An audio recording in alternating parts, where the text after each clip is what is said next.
पापा जी, ये कंचा ये कांच का होता है। ये कंचा, इसको कांच से हम कंचा बोलते हैं। ये और हीरे में जो फ़र्क होता है, हीरा इतना कीमती होता है, वो भी तो कांच का ही होगा। वो इतना महंगा और ये इतना सस्ता, कोई 2 रुपए का। इसमें फ़र्क। असल में ये कांचा कांच का ही है, कांच से ही बनता है। और इसकी अहमियत और इसकी कीमत का अंदाज़ा हम नहीं लगा सकते जब तक हमें खुद पता ना हो कि ये चीज़ क्या है। मिसाल के तौर पे मैं आपको एक कहावत सुनाता हूँ। बहुत पुरानी एक बात है, काफ़ी अच्छा कोई 200-300-400 साल पुरानी ये बात है। ये सैयद गुल हसन शाह साहब रहमतुल्लाह अलैह अपनी किताब तज़किरा गौसिया में लिखते हैं कि एक गांव था, उस गांव के अंदर एक मियाँ बीवी रहते थे। उनका एक बच्चा था, कोई 6-7-8 साल का था। वो काफ़ी अमीर थे, लेकिन वो अक्सर बीमार रहते थे, दोनों बीमार रहते थे। बीमार रहते थे और परेशान थे कि हमारे बाद हमारे बच्चे का क्या बनेगा, हमारी जायदाद लोग ले जाएंगे, बच्चा परेशान हो जाएगा। और इस वास्ते वो बहुत ज़्यादा उसके फिक्रमंद थे इस मामले में। तो उनके पास कुछ हीरे थे, डायमंड थे, कुछ मोती थे बहुत कीमती। उन्होंने किया क्या कि जो सहन की दीवार थी ना, उस दीवार के अंदर उन्होंने वो हीरे, वो मोती ना, वो छुपा दिए और उसके ऊपर वो दीवार उसार कर दी, उठा दी उसको। टाइम कुछ गुजरता गया, वो दोनों मियाँ बीवी थे वो फोत हो गए, लेकिन वो जाते हुए अपने बच्चे को बता गए थे कि इस दीवार के अंदर एक खजाना है, जब तुम बड़े हो जाओ तो तब उसको निकालना। एक दिन बारिश हो रही, बच्चा भूल गया। एक दिन बारिश हो रही थी, बच्चा जवान हो गया, बड़ा हो गया, बारिश हो रही थी, वो दीवार गिर गई। दीवार गिर गई तो बाहर से जो पानी था ना बारिश का, वो अंदर आना शुरू हो गया सहन के अंदर।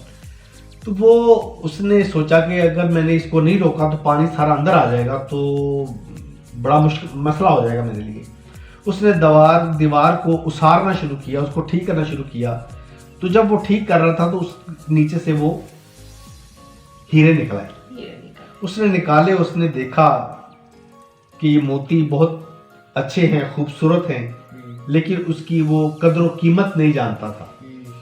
उसने किया क्या कि वो अपने शहर के एक जौहरी के पास गया। बहुत बुजुर्ग थे वो, नेक आदमी थे वो। उनको जब दिखाया तो उसने पूछा कि बाबा जी, ये हीरे मेरे पास हैं, इनकी क्या कीमत होगी ताकि मैं इसको बेच के अपना कारोबार को, रोजगार का सिलसिला शुरू कर सकूं। बाबा जी ने कहा कि मैं अगर आपको अभी इसकी कीमत बता भी दूं तो आप इसकी कदर कीमत को नहीं समझ पाओगे।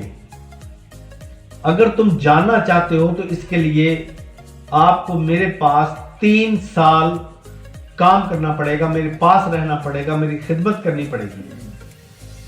उसने कहा ठीक है जी। वो 3 साल उस बुजुर्ग की खिदमत करता रहा, उसके पास रहा। जब 3 साल पूरे हो गए तो उसने कहा बाबा जी, आज 3 साल पूरे हो गए, अब मुझे वो बताइए। बाबा जी ने बोला कि नहीं, तुम्हें मजीद 2 साल और रहना पड़ेगा, फिर इसके बाद मैं तुम्हें बताऊंगा।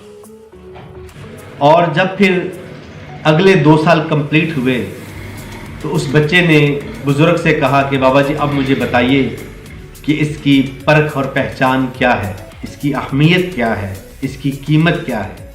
तो वो बुजुर्ग मुस्कुराए और बोलने लगे कि बेटा, 5 साल गुजरने के बाद भी अगर तुम्हें अभी भी समझाना पड़ेगा तो फिर तुम्हारे वो पिछले 5 साल बिल्कुल वेस्ट और ज़ाया गए हैं। वो बच्चा मुस्कुराने लगा और कहने लगा, बाबा जी, आपने मेरी ज़िंदगी बना दी, मुझे असल और खोट का बता दिया। आज मैं जान गया हूँ कि इसकी अहमियत क्या है, इसकी कीमत क्या है, अब मैं देख कर बता सकता हूँ। तो कहने का मतलब यह है कि जब तक हम किसी भी चीज़ का खुद मुशाहिदा, खुद तजर्बा नहीं करते, हमें तब तक उसकी अहमियत का अंदाज़ा नहीं होता। अपना बहुत ख्याल रखिएगा। आज तक के लिए इतना ही, मिलेंगे अगले वीडियो में। अल्लाह हाफिज़।